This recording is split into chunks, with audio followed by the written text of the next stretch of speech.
घटना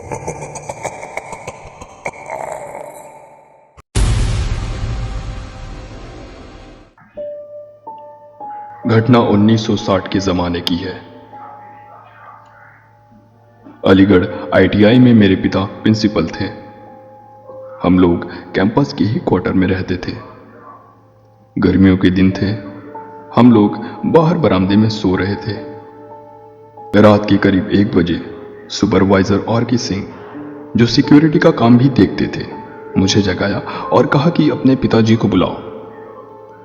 पिताजी अंदर आंगन में सोए थे। मैंने उन्हें जगाया तो वे बाहर आए तो सिंह साहब ने बताया कि मशीन चल रही है। उनकी आवाज़ यहाँ तक आ रही थी। पिताजी ने कहा कि 2-3 लोगों को साथ लेकर जाइए और देखिए कि वहाँ कोई है क्या। वे लोग गए और कुछ लोगों को साथ लेकर गए। काफ़ी देर बाद लौटे और बताया कि वहाँ कोई नहीं था। मशीन अपने आप चल रही थी। उसे बंद कर दिया गया। इतना कहकर वे लोग अपने अपने घर चले गए। अभी वे लोग घर पहुंचे भी नहीं होंगे कि मशीन चलने की आवाज फिर से आने लगी। पिताजी को आकर उन्होंने बताया और फिर देखने चले गए। मशीन बंद कर उन्होंने मेन स्विच ऑफ कर दिया। वर्कशॉप बंद करके पिताजी को बताकर घर चले गए। सुबह के 3 बज चुके थे। उस दिन मशीन फिर नहीं चली। मुझे लगा कि यह एक संयोग हो सकता है। दूसरी रात फिर मशीन चलने लगी। 4 स्टाफ को लेकर सुपरवाइजर साहब पिताजी के पास आए। उन्होंने कहा कि चौकीदार ने बताया कि 1 घंटे से मशीन चल रही है। पिताजी ने जाकर देखने को कहा और मेन स्विच बंद करने को कहा। वे लोग वर्कशॉप गए और मेन स्विच बंद कर दिया। कोई आदमी वहां नजर नहीं आया। पिताजी को जानकारी देकर वे सोने चले गए। उस वक्त रात के 2 बज चुके थे। आधे घंटे बाद फिर मशीनें चलने लगी। फिर वे लोग आए और पिताजी को बताकर वर्कशॉप की ओर चल दिए। मशीन बंद कर उन्होंने मेन स्विच का ग्रिप भी निकाल दिया। कोई दिखाई नहीं पड़ा।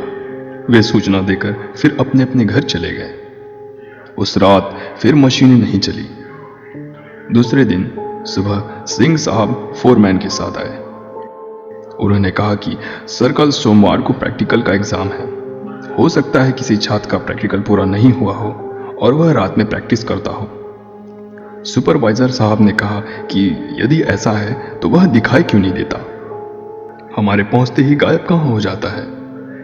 चलिए दिन में देखा जाए। वर्कशॉप खोलकर देखा गया लेकिन कोई नजर नहीं आया। वर्कशॉप बंद करके वे चले गए। इतवार की रात फिर मशीनें चलने लगीं। सारे लोग परेशान हो गए कि यह कैसे हो सकता है। सोमवार को परीक्षा शुरू होने के वक्त जब एग्जामिनर आए और जवाब देकर 8 घंटे में उसे पूरा करने को कहा, फिर अपनी जगह आकर बैठ गए। तभी उनकी नज़र टेबल पर पड़ी। उन्होंने देखा कि वह जवाब बनाकर पहले से ही रखा हुआ है। उस पर प्रिंसिपल रोल नंबर भी पंच किया हुआ था। इंस्ट्रक्टर को बुलाकर पूछा गया तो पता चला कि वह रोल नंबर जिस भी लड़के का है उसकी मौत हो चुकी है। उसकी मौत 3 माह पहले मोटरसाइकिल एक्सीडेंट में हो चुकी है। यह बात पिताजी के पास पहुंची तो उन्होंने कहा कि उस पर नंबर दे दीजिए। लगता है कि उसकी आत्मा भटक रही है। नंबर देकर उसे पास कर देने से ही उसकी आत्मा को शांति मिलेगी। एग्जामिनर ने नंबर दे दिया और सचमुच उस दिन के बाद कभी भी रात के वक्त अपने आप मशीनें नहीं चली। हम 3 वर्ष तक वहां रहे लेकिन ऐसी कोई घटना नहीं हुई।